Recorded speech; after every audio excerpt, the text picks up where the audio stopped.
Amém. Maurício veio estar orando só para contextualizar quem não estava conosco na quinta-feira. Eu até cheguei a comunicar também para os irmãos que participam da escala da pregação sobre um temor mesmo para estar falando sobre esse assunto. Eu queria que vocês prestassem muita atenção, gente. Vocês pudessem focar aqui. Quem puder evitar de sair para beber água, fazer essas coisas, porque senão a gente acaba perdendo um pedaço e não seria bom os irmãos perderem nenhum detalhe para que o todo possa fazer sentido para vocês quando a gente chegar no final. Esse é um assunto delicado que Paulo vai tratar nesse capítulo e que eu acredito que a igreja tenha muita dificuldade nesses dias para lidar com isso por causa do equívoco de alguns. Todos acabam pagando um preço, então nem sempre é fácil falar sobre dinheiro. Como a maioria dos irmãos sabem, nós estamos nesse trabalho de tentar construir uma cultura nesse lugar onde a generosidade ela seja real, onde haja realmente esse derrubar da idolatria ao dinheiro, que Mamon não tenha lugar em nossos corações, nessa comunidade. Esse é o nosso desejo, e eu creio que é nessa direção que nós estamos andando, de fato.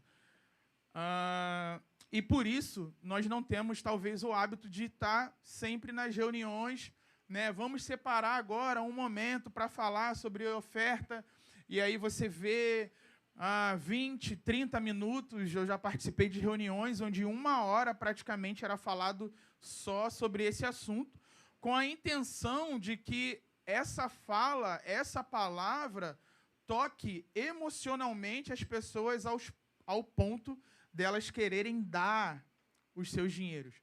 Mas nós acreditamos que isso não pode ser um apelo onde apenas toque as emoções das pessoas, mas precisa ser uma verdade que toque o coração das pessoas.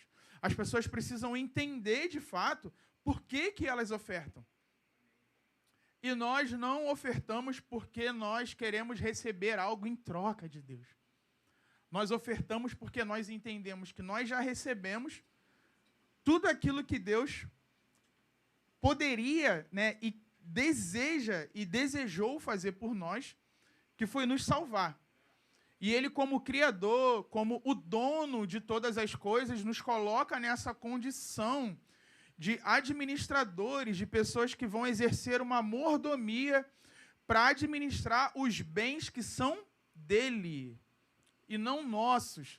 Então, quando nós ofertamos, quando nós contribuímos, nós estamos nos deixando ser usados por Deus para cooperar na obra dele com os recursos dele.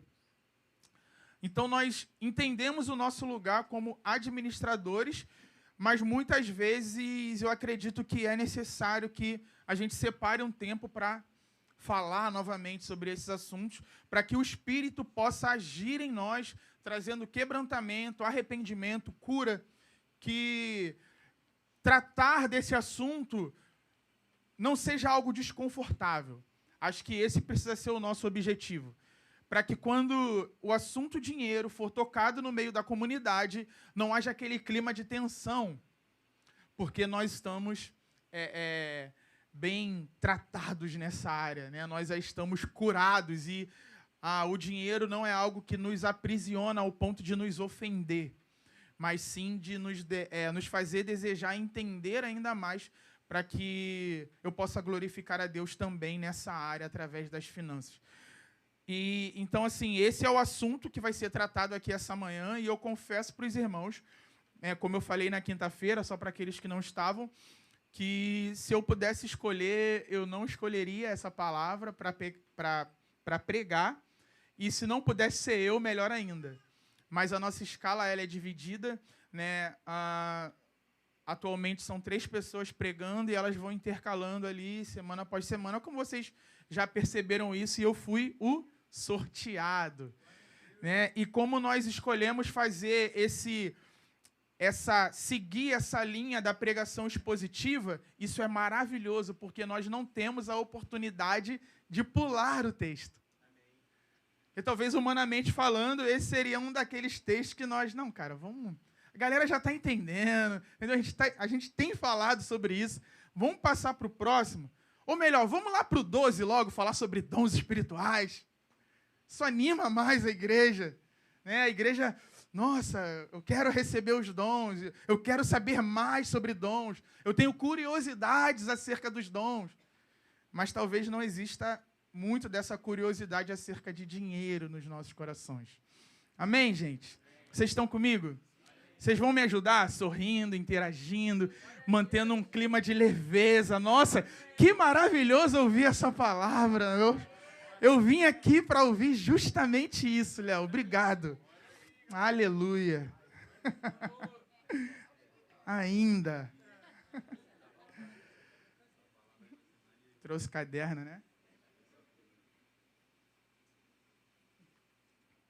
Semana passada, nós observamos o apóstolo exortando aos coríntios para que eles abandonassem os seus direitos. E a palavra não mudou, tá, gente? O apóstolo Paulo, ele não mudou o assunto. Ele vai falar agora sobre um abandonar de direitos também e que está, de certa forma, preparando o terreno para ele continuar falando sobre esse assunto, como nós veremos nas próximas semanas.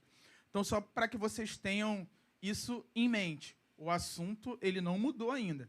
E nós vimos que a liberdade do cristão, ela não é regida pelos seus direitos, mas pelo amor ao próximo.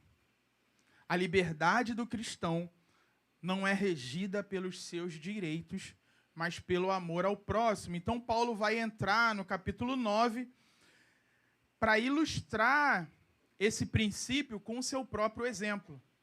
Então, quem tiver com as suas Bíblias aí, já vai deixando aberta, 1 aos Coríntios, capítulo 9. Nós vamos ver que a renúncia aos direitos apostólicos por parte de Paulo ilustra a atitude madura que ele deseja que a igreja de Corinto tenha.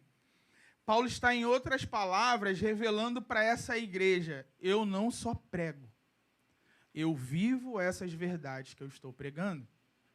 Eu pratico o que eu prego. Tem um outro ponto muito importante que é preciso frisar, se tratando dessa questão. É que renunciar à liberdade não significa não tê-la.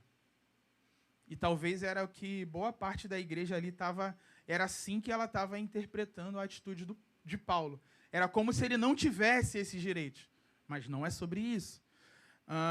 E aí, por não reconhecer esse abrir de mão por parte do apóstolo, eles estavam enxergando o ministério de Paulo de maneira equivocada, até chegando ao ponto de desconfiar da validade do seu apostolado, se de fato ele seria um apóstolo. Será que Paulo é apóstolo mesmo? Então, no mundo greco-romano, filósofos e pregadores itinerantes, né, ministros, missionários, eles tinham 4 formas que eles costumavam ser sustentados, que era através de remuneração, ou seja, recebendo um salário mesmo, patrocínio, mendicância e trabalho. E cada uma dessas posições, elas tinham os seus defensores e os seus detratores, os seus opositores, aqueles que não concordavam, e determinadas regiões, elas tinham uma dessas formas que eles entendiam como ser a correta, né? Então havia muita resistência quando não aquela que eles entendiam como sendo a melhor era realizada ali naquele meio. Então, provavelmente, Paulo, por estar trabalhando, ele estava sendo muito rejeitado, porque não era essa forma de sustento predominante por parte dos filósofos, missionários, itinerantes daquela região. Então, provavelmente, a igreja de Corinto, como eu falei, desconfiava da legitimidade do apostolado de Paulo, também por causa da maneira que ele escolheu viver. Mas vamos ler o texto para a gente entender um pouco mais, e na sequência eu continuo ainda falando um pouquinho, fazendo mais uma introdução, e a gente entra no detalhe aí em cada versículo. 1 Coríntios 9, do 1 ao 14. Será que eu não sou um homem livre? Não sou apóstolo? Não vi Jesus, nosso Senhor? Por acaso vocês não são fruto do meu trabalho no Senhor? Se eu não sou apóstolo para outros, certamente o sou para vocês, porque vocês são o selo do meu apostolado no Senhor. A minha defesa diante dos que me questionam é esta: será que nós não temos o direito de comer e beber? Será que não temos o direito de levar conosco uma esposa crente, como fazem os demais apóstolos, os irmãos do Senhor e Cefas? Ou será que somente eu e Barnabé temos de trabalhar para viver? Quem é que vai à guerra às suas próprias custas? Quem planta uma vinha e não come do seu fruto? Ou quem apacenta um rebanho e não se alimenta do leite do rebanho? Será que eu digo isso apenas como homem? Não é verdade que a lei também o diz? Porque na lei de Moisés está escrito: não amarre a boca do boi quando ele pisa o trigo. Por acaso Deus está preocupado com bois?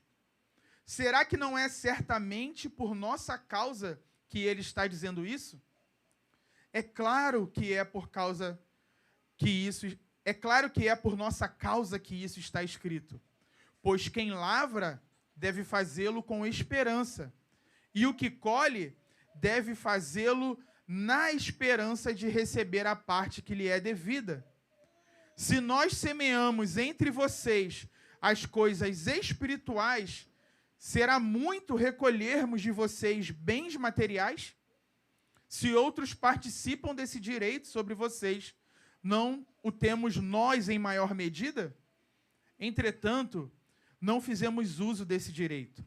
Pelo contrário, suportamos tudo, para não criarmos qualquer obstáculo ao Evangelho de Cristo.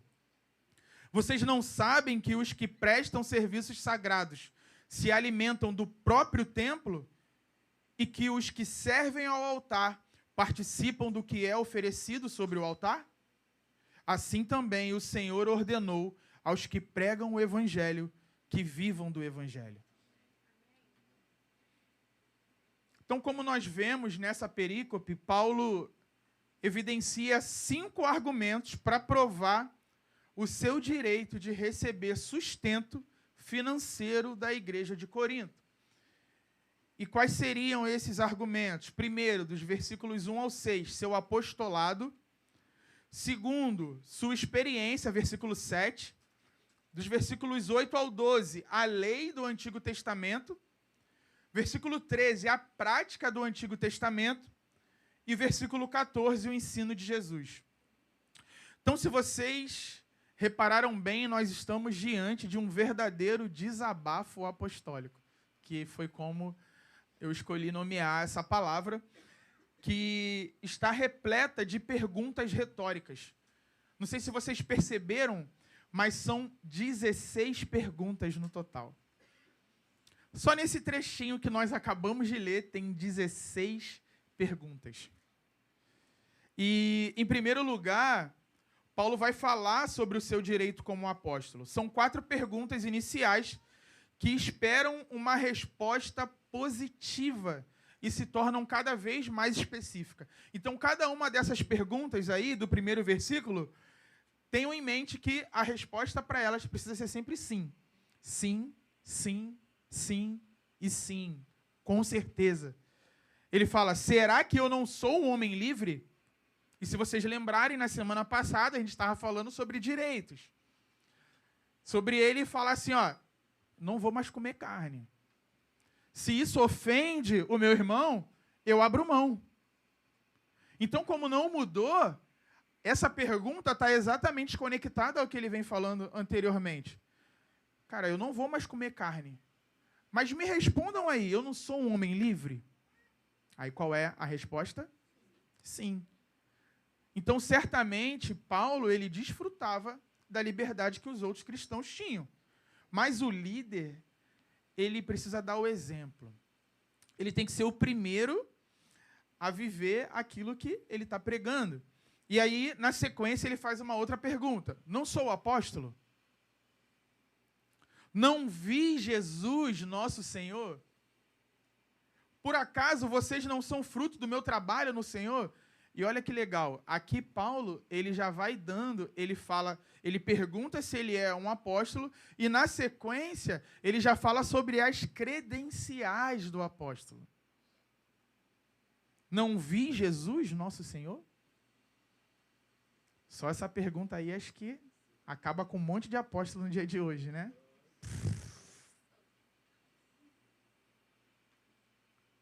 Só todos. Nesse nível. Porque a palavra apóstolo, ela tinha várias aplicações. Nós entendemos que nesse padrão que Paulo está falando aqui nesse momento, é apóstolo com A maiúsculo. É apóstolo com autoridade para escrever a palavra de Deus, como os profetas do Antigo Testamento. Paulo tinha essa autoridade sobre ele. E só quem viu Jesus tinha. Paulo não teve uma visão de Jesus, Paulo viu Jesus. Jesus estava ali na frente dele. Então ele tinha essa credencial. Mas essa palavra apóstolo, como sabemos, significa emissário, enviado, alguém que é enviado para algum lugar. Outras pessoas na Bíblia também são chamadas de apóstolos por causa desse contexto maior da palavra. Uma pessoa que ela é enviada para algum lugar para plantar uma igreja da forma que a Bíblia trata a palavra apóstolo, em alguns contextos, tudo bem. É um apóstolo. Foi alguém enviado para estabelecer a cultura do reino de Deus num determinado lugar. Esse é um trabalho apostólico. Esse é um trabalho de um apóstolo. Só que, nesse padrão, não existe mais.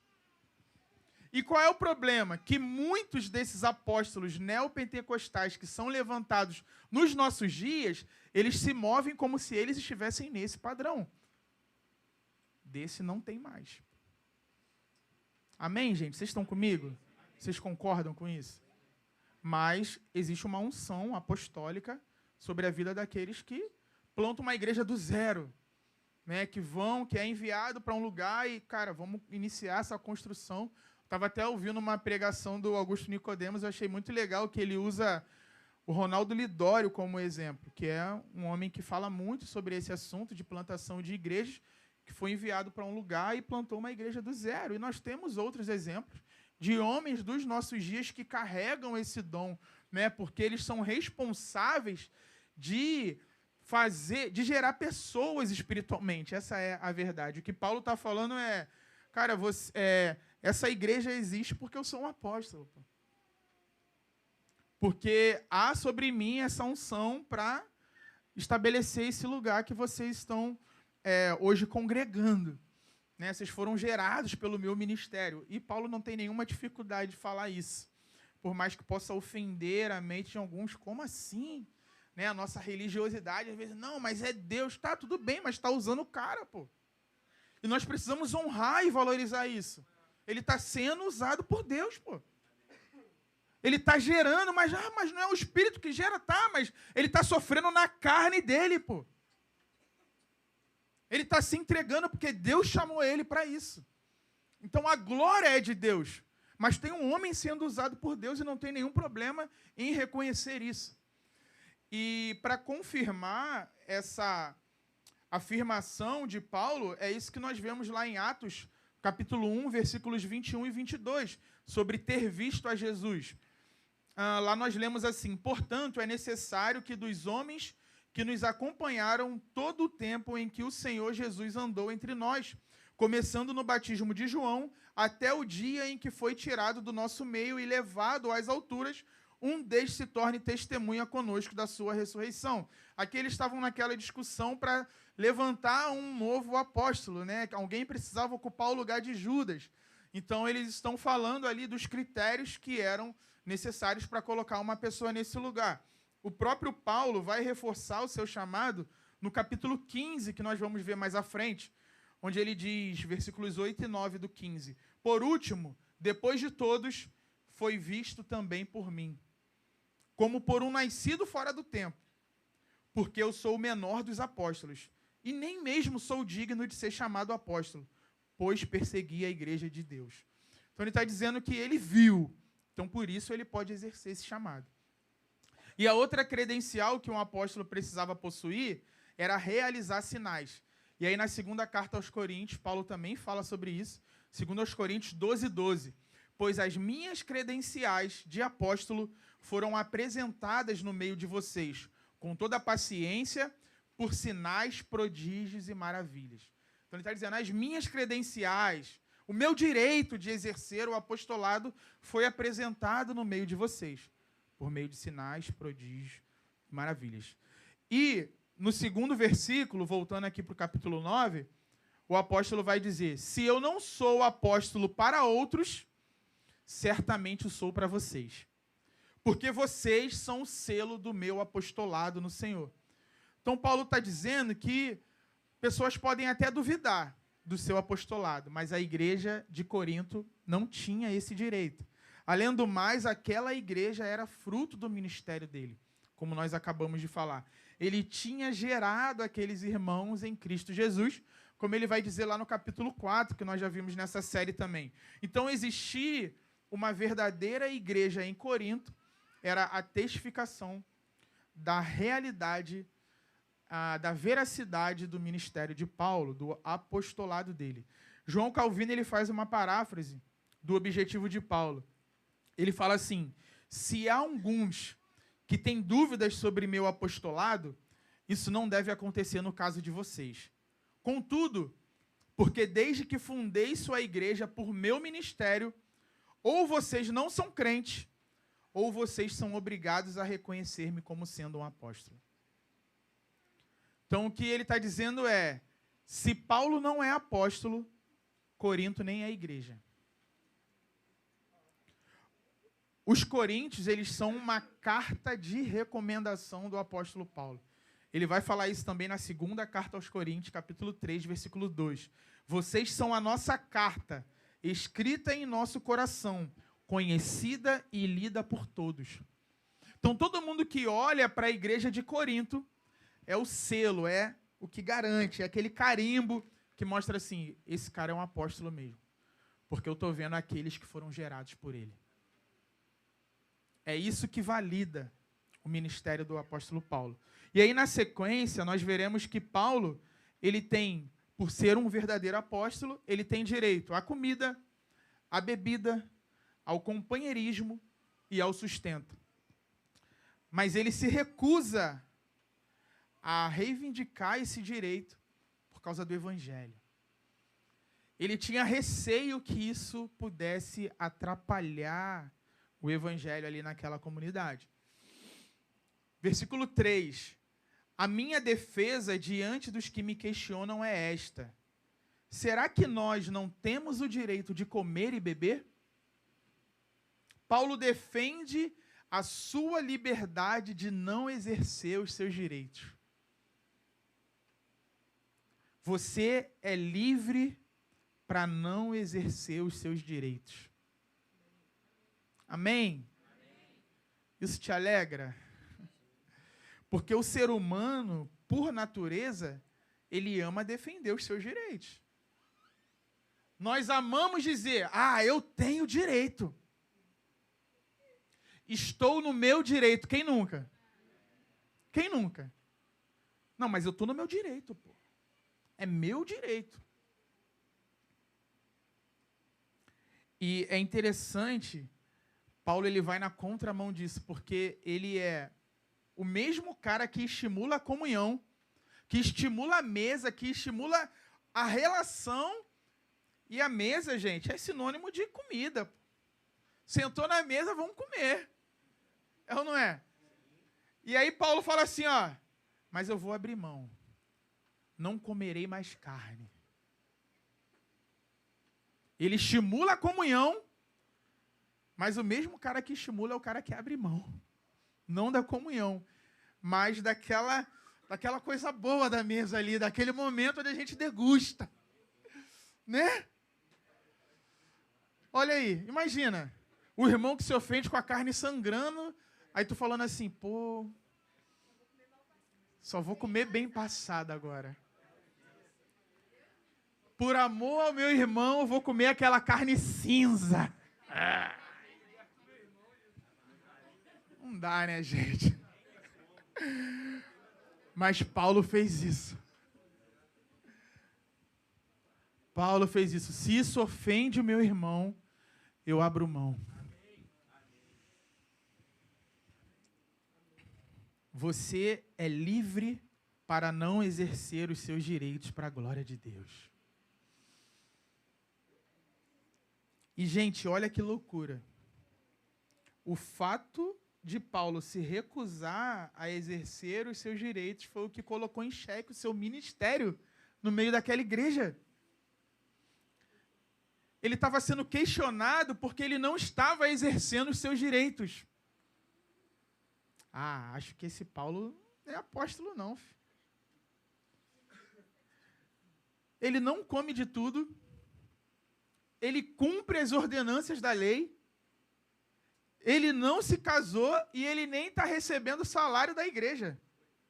Não é possível, pô. Esse apóstolo definitivamente não cumpre as expectativas.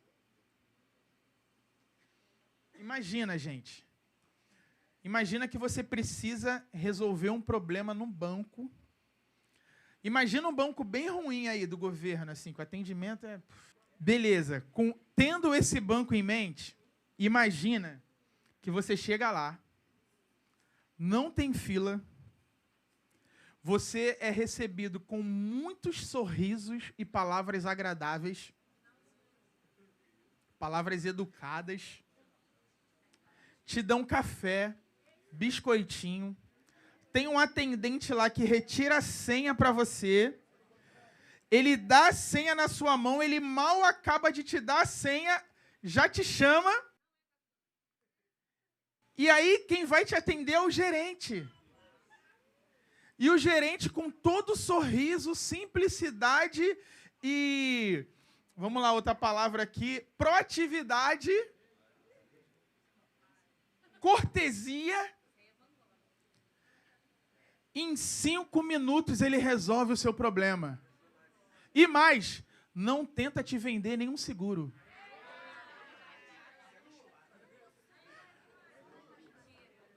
Como que você vai sair desse banco? Feliz e incrédulo, né? Você vai sair assim, pô, não é possível, mano. Que horas que o Luciano Huck vai aparecer, vai falar assim, ah, você estava participando de um quadro novo do...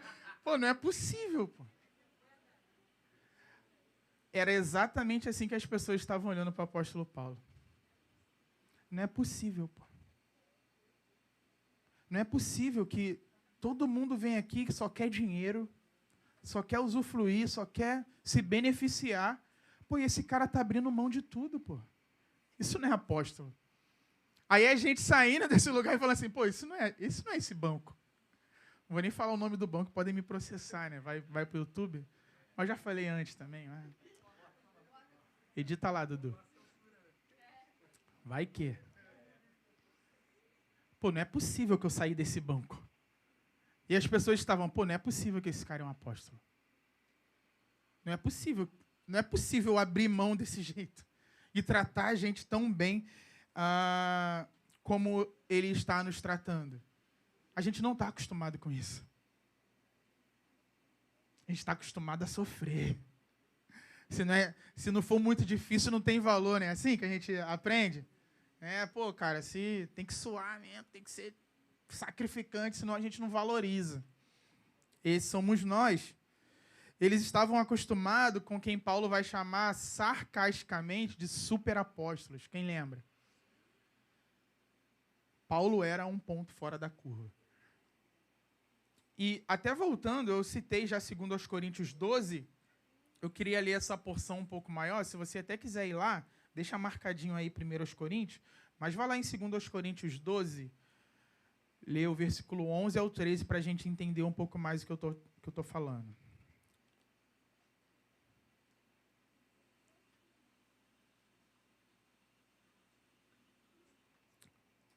Paulo diz assim: fiz-me louco, mas vocês me obrigaram a isso.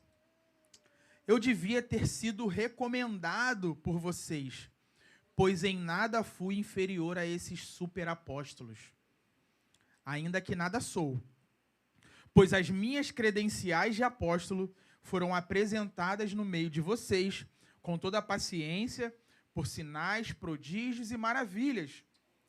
Pois em que vocês foram inferiores às demais igrejas, senão no fato de eu não ter sido pesado para vocês?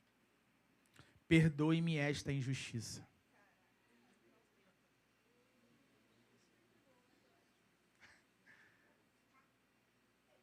Perdoe-me por eu não ter cobrado o que eu deveria ter cobrado de vocês. Parece que os coríntios não estavam percebendo bem a dedicação, o amor que o apóstolo Paulo tinha por eles.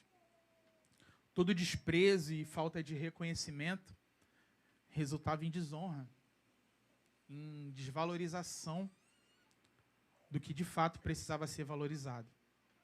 E isso vai ficar bem claro nos próximos versículos, onde o apóstolo diz, voltando lá para o capítulo 9, versículo 5, será que não temos o direito de levar conosco uma esposa crente, como fazem os demais apóstolos e os irmãos do Senhor e Cefas? E sempre que Paulo toca nesse assunto, do fato dele não ter uma esposa, parece alguém que diz, não que eu não quisesse ter uma esposa, mas por amor a Deus e à igreja eu vou viver só. A entrega de Paulo era muito radical. Então, casar para ele seria jogar uma responsabilidade muito grande sobre a mulher. Que junto com ele, só a gente lembrar da história dele, teria sofrido naufrágio, teria vivido com falta de comida e de bebida, com falta de roupa. É só a gente olhar para tudo que Paulo sofreu e enxergar amor nesse homem e falar assim, cara, eu não vou botar alguém para sofrer isso comigo, não. Eu vou me dedicar a Deus e vou viver só. Dizem que Paulo já foi casado, ele era viúvo. Cara, independente. Ele poderia casar de novo. Mas ele escolheu não. Eu vou carregar esse peso aí e vou viver para a glória de Deus. E aí ele diz no versículo 6, ou será que somente eu e Barnabé temos de trabalhar para viver? Provavelmente o trabalho de Barnabé também era conhecido em Corinto. Porque Paulo ele cita aqui do nada o nome dele e ele não toca mais no nome de Barnabé nessa carta. E aparentemente, como eu já disse, alguns dos coríntios eles tomaram essa atitude de Paulo como alguém que não valorizava o próprio ministério da pregação. Como quem diz assim, cara, nem ele se valoriza. Acho que nem ele acredita tanto assim no ministério dele. Sabe? Aquele prestador de serviço que, não precisa pagar, não. Que aí você tem aquela dúvida se o cara está sendo cortês ou se o serviço dele nem é tão bom assim que ele nem cobra. Os coríntios eles não ajudaram Paulo financeiramente, mas eles sustentavam falsos obreiros, esses que eu acabei de falar, os superapóstolos. Paulo com firmeza diz que nesse ponto a igreja de Corinto havia sido inferior a todas as demais. E ele pede perdão à igreja pela injustiça de não ter cobrado deles sustento. Eu já falei para vocês o quanto é difícil ser pastor e pregar essas palavras, mas a verdade é que eu consigo sentir a dor do apóstolo de ter que bater nessa tecla com uma igreja que não valorizava a sua entrega radical. E aí eu quero fazer uso das palavras de um teólogo chamado Simon Castmaker, que ele fala sobre considerações práticas desses últimos versículos que nós acabamos de ler. Ele diz assim, abre aspas, sempre que possível, os pastores e missionários devem trabalhar em tempo integral na pregação e no ensino da palavra de Deus. Por sua vez, as pessoas a quem eles servem devem sustentá-los financeiramente para que estes pastores e missionários possam cobrir suas necessidades cotidianas.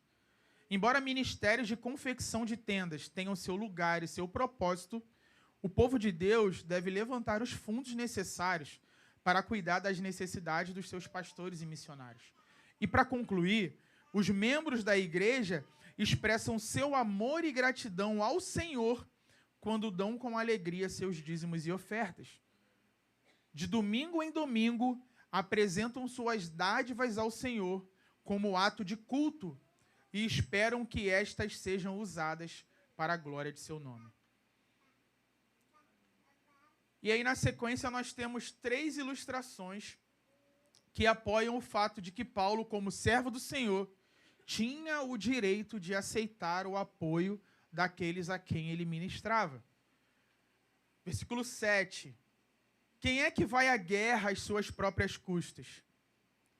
Quem planta uma vinha e não come do seu fruto? Ou quem apacenta um rebanho e não se alimenta do leite do rebanho? Esses 3 exemplos, do soldado, o do lavrador e do pastor, não tem a ver só com a cultura do tempo apostólico. Porque na Escritura, o povo de Deus, ele é, em vários momentos, retratado como um exército, como uma vinha e como um rebanho. Então, com essas 3 ilustrações da vida diária, do cotidiano, Paulo prova o claríssimo fato de que ele merece seu sustento financeiro por seu trabalho entre os coríntios. E aí o versículo 8 e 9, o apóstolo diz: será que eu digo isso apenas como homem? Não é verdade que a lei também o diz? Porque na lei de Moisés está escrito: não amarre a boca do boi quando ele pisa o trigo. Por acaso Deus está preocupado com bois? Então Paulo transita de questões do dia a dia para conceitos bíblicos. E, em outras palavras, não é só eu que estou dizendo. Não é só o apóstolo Paulo que está dizendo. A Bíblia também fala sobre isso. Está lá na lei de Moisés: não amarre a boca do boi quando ele pisa o trigo.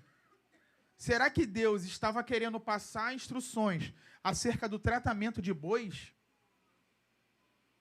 Óbvio que Deus ama os animais e Ele quer que nós os preservemos. Mas quando Ele fala essas palavras, Ele está falando sobre aquela questão do menor para o maior.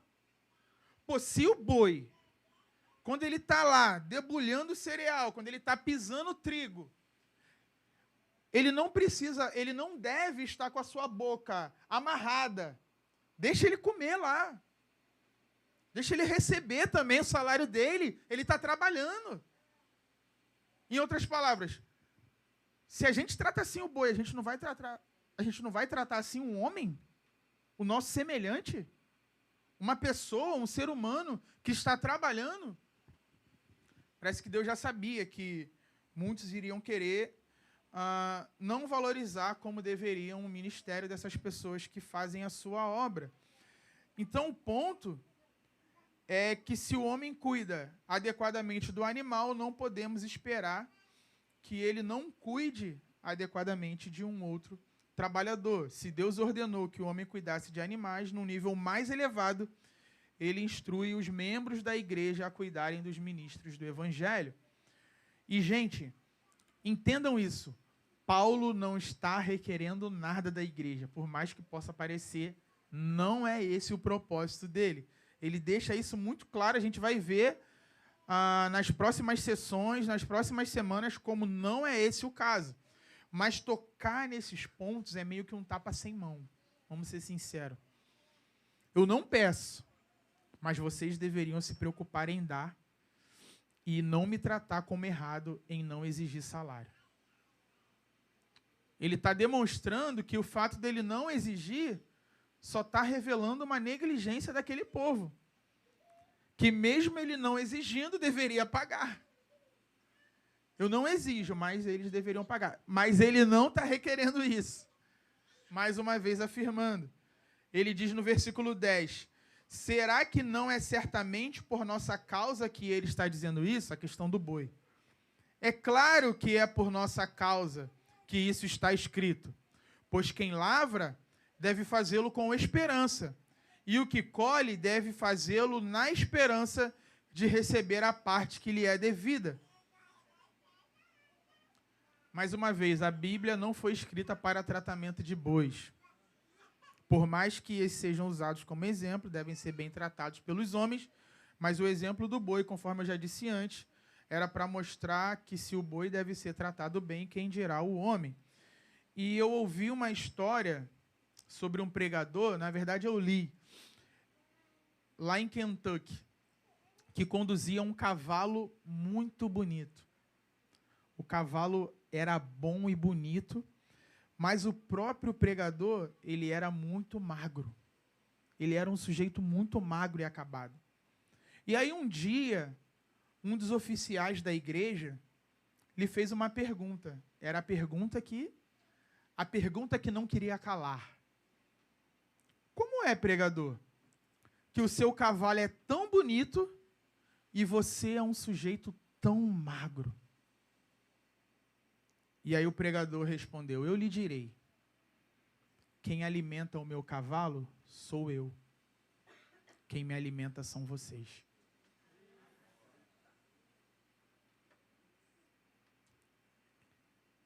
Eu não posso ir ali no Burger King, fazer um lanche e pagar no McDonald's. Eu não posso ir lá na Winner comer uma esfirra e pagar no Habib's. Não faz sentido. O que o nosso bolso diz a respeito do alimento espiritual que nós temos recebido? Esse alimento tem sido valorizado ou não? Será que a gente come como quem come na Mocelin e paga como quem come no Sem Balança ali da esquina?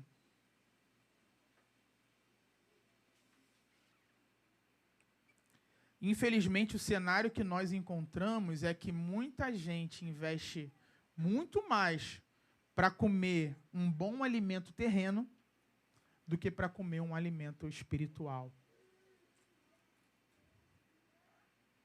Para Timóteo, Paulo diz que os presbíteros que presidem bem, como especialidade os que se afadigam na palavra e ensino, devem ser considerados merecedores de dobrados honorários. Então a lógica de Paulo é a seguinte, no versículo 11. Se nós semeamos entre vocês as coisas espirituais, será muito recolhermos de vocês bens materiais? Gente, o que são bens terrenos comparado a bens eternos? Os líderes semeiam espiritualmente na vida dos seus liderados. Receber algo material é muito pouco. Se a gente entende isso. Qualquer serviço terreno que um homem deseja receber, ele paga por ele. Se eu boto o meu carro ali num lava-jato, eu vou pagar. Se eu vou no mecânico, eu vou pagar. Se eu quero um serviço de pintura, eu vou pagar. Se eu vou num dentista, um pedreiro, um motorista, eu vou pagar. As pessoas, elas ganham bens materiais para prestar serviços terrenos. Para prestar serviços que não agregam espiritualmente. Por isso que Paulo está questionando. Se nós semeamos entre vocês coisas espirituais, será muito recolhermos de vocês bens materiais? Versículo 12. Se outros participam desse direito sobre vocês, não temos nós em maior medida? Entretanto, não fizemos uso desse direito. E para mim aqui é a parte mais importante de tudo que eu vou falar essa manhã, que é entender o coração de Paulo. Pelo contrário, suportamos tudo para não criarmos qualquer obstáculo ao Evangelho de Cristo. O que importava para Paulo era pregar o Evangelho e não receber um salário.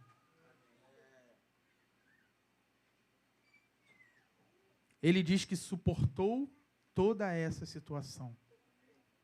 E essa palavra, suportar, no grego, ela tem o sentido de permanecer calado. Ele podia estar sofrendo, mas ele ficou quietinho. Porque no coração dele o evangelho é mais importante. O evangelho é mais importante do que receber um salário.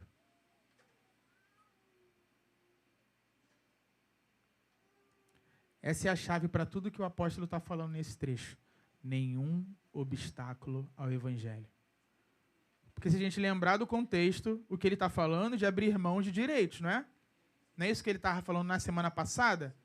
Então o apóstolo, em outras palavras, ele está dizendo assim, eu abri mão de sustento. Eu abri mão de casamento. Eu abri mão de um monte de coisa. O que é que eu não posso pedir para vocês? O que seria para vocês abrir mão de comida e bebida, gente? Consegue entender o peso que Paulo está jogando aqui? Ele está falando assim, cara, eu tenho o direito de receber salário, mas eu abri mão porque eu não queria que isso fosse um obstáculo para o evangelho. O que custa você abrir mão de beber, se for o caso? De comer, se for o caso? Daquela roupa que você usa e você acha que tem o direito de usar, mas vai escandalizar outros nas redes sociais. Será que isso tem que ser um obstáculo para o evangelho? Paulo é radical.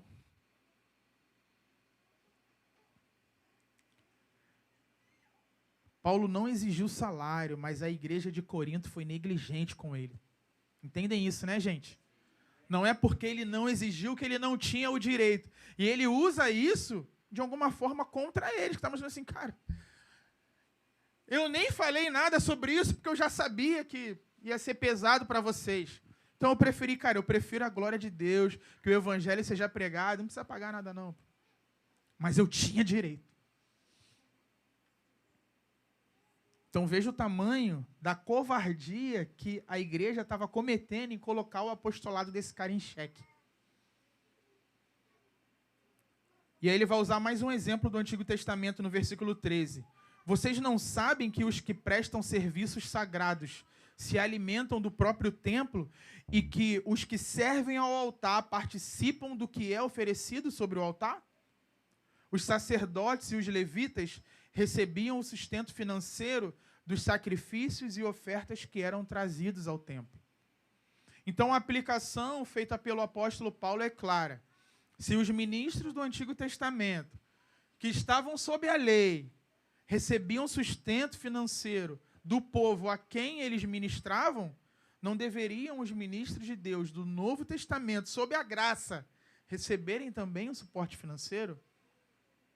E aí Paulo passa do Antigo para o Novo Testamento, falando sobre o ensino de Jesus, que é provavelmente o mais forte, versículo 14. Assim também o Senhor ordenou aos que pregam o Evangelho que vivam do Evangelho. Paulo diz que esse é um princípio fundamental que a igreja não pode negligenciar. Essa não é uma ordem qualquer, mas é um mandamento de Jesus. O trabalhador é digno do seu salário.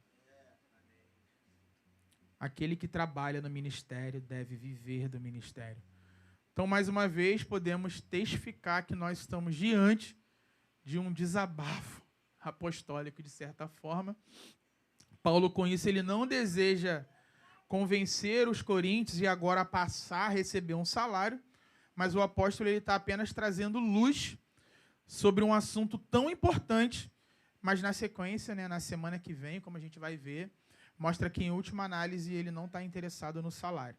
É uma ótima mensagem para o testemunho de Paulo e uma péssima mensagem para o testemunho da igreja de Corinto.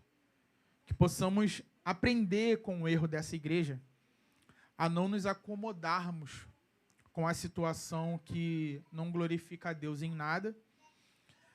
O Deus dono dessa obra que está sendo realizada através dos seus ministros, ele se agrada quando esses são sustentados, pela própria obra, pela própria comunidade. Então, que a nossa comunidade ela possa crescer em generosidade, amor, entrega, clareza de que o alimento espiritual tem muito mais valor do que qualquer outra coisa que nós podemos investir nessa terra. que esse entendimento nos ajude a organizar melhor as nossas finanças, para que não sejamos tratados como negligentes no futuro quando estivermos diante de Deus. Que o temor do Senhor nos conduza por esse caminho. E eu encerro não com as minhas palavras, mas de um comentário bíblico, que diz assim: um pregador é um ministro do Evangelho. Embora ministre a palavra aos membros da igreja, ele é um servo não da igreja, e sim da palavra de Deus. Na verdade, ele serve a igreja, que provê seu salário anual. Não obstante, ele permanece um servo da palavra de Deus. Essa é uma distinção significativa, porque o Senhor envia seu embaixador para pregar essa palavra como ministro de tempo integral, onde quer que seja possível. Ninguém negará que um ministro pode ser empregado e remunerado no mundo ordinário do trabalho e distinguir-se por seus dons. Mas um servo da palavra precisa dedicar seu tempo à pregação e ao ensino do Evangelho. Ele foi chamado para essa gloriosa tarefa e foi ordenado para consagrar-se completamente ao ministério da palavra. O Senhor instruiu os beneficiários desse ministério a suprirem as necessidades do pregador. O sustento que eles estendem ao pastor, no entanto, pode ir além das necessidades básicas da vida. De seu salário, por exemplo, o ministro deles deve poder liquidar suas dívidas de estudante, comprar livros para sua biblioteca pastoral, fazer viagens e assinar periódicos teológicos e pastorais para que o ajudem em seu trabalho. Um pastor deve receber um salário adequado para sustentar-se juntamente com os membros de sua família e desfrutar de um ministério saudável. E aí eu vos faço uma pergunta. Onde vocês têm investido a maior parte dos seus recursos? A sua resposta para essa pergunta vai te dar uma localização de onde você encontra exatamente com relação a essa palavra. Que o Senhor derrame cura sobre nós nessa área. Que a generosidade seja parte da nossa cultura. Que possamos ser encontrados como pessoas que de fato entenderam que o alimento espiritual, ele vale mais do que qualquer coisa material que possamos receber nessa terra. Entender isso nos fará valorizar a congregação, a comunidade, a igreja. E a nossa vida começará a ser vivida a partir dessa realidade. A partir daquilo que de fato é importante. Se nós queremos, como nós cantamos aqui, habitar com Deus, nós precisamos ser como o Pai é, generoso. Um Deus que deseja proporcionar tudo e ser tudo em todos, quer de seus filhos que eles possam desejar proporcionar tudo que for possível para todos. Para a glória de Deus.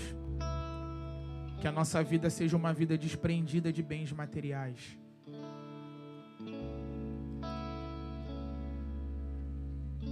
É bom ter conforto, é bom ter dinheiro, o dinheiro não é um problema. O dinheiro é bom, mas o amor ao dinheiro é ruim. Que possamos amar mais a Deus que o dinheiro, meus irmãos.